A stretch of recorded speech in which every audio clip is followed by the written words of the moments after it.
Zamboanga ang nagpasikat ng batik na kasuotan. Heto ang madiskarteng si Mang Brainy at ang kanyang kwento. Matindi ang kompetisyon sa paggawa ng batik na damit. Diskarte ang kailangan para siguradong madami ang orders. Dapat ay bagu-baguhin ang mga disenyo ng mga damit na makasabay sa nauuso at bumalik-balik ang mga customer. Maasahan ko sa hanap buhay ang TM. Natatawagan ko ang aking mga customers para sa kanilang mga orders sa abot kayang halaga. Dahil sa TM, sulit tawag yes, 10 pesos lang. May 5 minutong TM to TM calls ka nang mahati sa maraming tawag.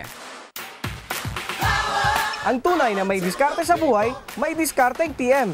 Saludo ang TM sa inyo. Iyo si Rico Navarro, Aquina Zamboanga para sa TM Power Kabuhayan.